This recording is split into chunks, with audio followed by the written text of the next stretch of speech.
మాజీ మంత్రి జీవన్ రెడ్డికి మరోసారి బుజ్జగింపులు చేస్తోంది కాంగ్రెస్ అధిష్టానం. జీవన్ రెడ్డితో సమావేశమయ్యారు మంత్రులు శ్రీధర్ బాబు, అడ్లూరి లక్ష్మణ్. జీవన్ రెడ్డి పార్టీ మారకుండా బుజ్జగిస్తున్నారు.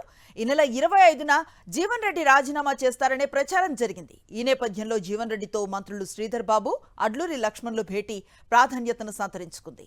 పార్టీ మారద్దని జీవన్ రెడ్డిని కోరిన మంత్రులు సమస్యను హైకమాండ్ దృష్టికి తీసుకువెళ్లామన్నారు.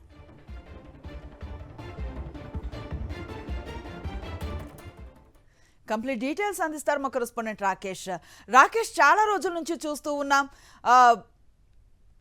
జీవన్ రెడ్డి కొంత అసంతృప్తిని వ్యక్తం చేస్తూ వస్తున్నారు. ఈ నేపథ్యంలో ఆయన రాజీనామాపై కూడా పెద్ద ఎత్తున ప్రచారం జరుగుతోంది. ప్రస్తుతం ఎటువంటి హామీ ఇస్తున్నారు ఈ మంతనాలు సాగించడానికి వెళ్ళినటువంటి మంత్రులు?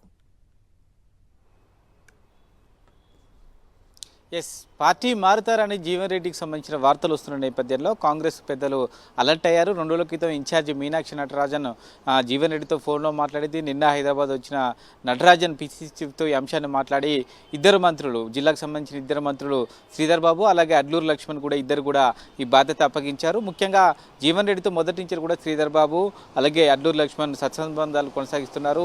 జీవన్ రెడ్డి శిష్యుడిగా కూడా అడ్లూరు లక్ష్మణ్ ఉన్న నేపథ్యంలో వీళ్ళిద్దరు అయితే ఆయనను ఆపగలుగుతారు పార్టీ వీడకుండా అనే అభిప్రాయంతో పీసీసీ అలాగే ఇన్ఛార్జి నిర్ణయం తీసుకున్నట్టు తెలుస్తోంది. ఈరోజు ఉదయమే ఇద్దరు నేతలు కూడా జీవన్ రెడ్డికి ఇంటికి వెళ్ళి మరి కలిశారు. పార్టీ మారొద్దంటూ కూడా వాళ్ళు కోరుతున్నట్టుగా తెలుస్తూ ఉంది. ముఖ్యంగా పార్టీలో కానీ ప్రభుత్వంలో కానీ సముచిత స్థానం కల్పించే విధంగా చొరవ తీసుకుంటామంటూ కూడా ఈ ఇద్దరు మంత్రులు జీవన్ రెడ్డికి చెప్పినట్టుగా సమాచారం. ముఖ్యంగా వచ్చే ఎన్నికల నాటికి నియోజకవర్గాల పునర్విభజన జరుగుతుంది. అప్పుడు ఖచ్చితంగా అవకాశం దొరుకుతుంది. ఎమ్మెల్యే సంజయ్ వచ్చినంత మాత్రాన జీవన్ రెడ్డికి వచ్చే ఇబ్బంది లేదంటూ కూడా ఈ ఇద్దరు నేతలు జీవన్ రెడ్డిని బుజ్జగించినట్టుగా తెలుస్తూ ఉంది. అయితే జీవన్ రెడ్డి తన నిర్ణయాన్ని ఏ మేరకు మార్చుకుంటారనేది చూడాలి. ఇప్పటికే ఆయనే బీఆర్ఎస్లో చేరేందుకు సిద్ధమైనట్టుగా తెలుస్తూ ఉంది. ఆయనకు సంబంధించిన సన్నిహితులతో ఇప్పటికే ఈ అంశాన్ని కూడా వెల్లడించినట్టుగా తెలుస్తోంది. ఈ నెల 25న స్థానికంగా ఒక ఫంక్షన్లు కూడా బుక్ చేసినట్టుగా తెలుస్తోంది. ఈ నేపథ్యంలో ఈ ఇద్దరు మంత్రుల బుజ్జగింపుకు జీవన్ రెడ్డి తన నిర్ణయాన్ని ఏమైనా మార్చుకుంటారనేది చూడాలి. నిన్న సీఎం చిట్చాట్ సందర్భంగా కూడా ఈ అంశం పైన మాట్లాడారు.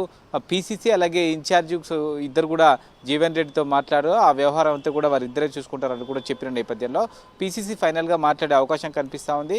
తనకు సంబంధించి మొన్న ఇండైరెక్ట్గా కూడా చెప్పారు, ఎమ్మెల్సీ తనకి ఎందుకు రెన్యువల్ చేయలేదనే అభిప్రాయాన్ని కూడా జీవన్ రెడ్డి వ్యక్తం చేసిన నేపథ్యంలో ఏదైనా పదవి కోరుకుంటున్నారా అనే అభిప్రాయాన్ని తీసుకునేందుకు మాత్రమే ఈ భేటీ జరుగుతున్నట్టుగా తెలుస్తూ ఉంది. ఇద్దరు మంత్రులు మీటింగ్ నుంచి బయటకు వచ్చిన తర్వాత మళ్ళీ సీఎంతో కానీ ఇన్ఛార్జితో మాట్లాడి ఆ తర్వాత నిర్ణయాన్ని ప్రకటించే అవకాశం ఉంది. ఒకవేళ ప్రభుత్వంలో కానీ పార్టీలో ఏదైనా సముచిత స్థానం ఇస్తామంటే జీవన్ రెడ్డి తన నిర్ణయాన్ని మార్చుకుంటారా లేదని చూడాలి. ఇప్పటివరకు అయితే ఇంకా సస్పెన్స్ అయితే కొనసాగుతుంది. ఇంకా పార్టీ మారడానికే ఆయన ఎక్కువగా కూడా ఇంట్రెస్ట్ ఉన్నట్టుగా తెలుస్తోంది. ఇద్దరు మంత్రుల యొక్క సయోధ్య ఏ మేరకు వర్కౌట్ అవుతుంది అనేది 1-2 రోజుల్లో తేలే అవకాశం ఉంది. Right, thank you Rakesh.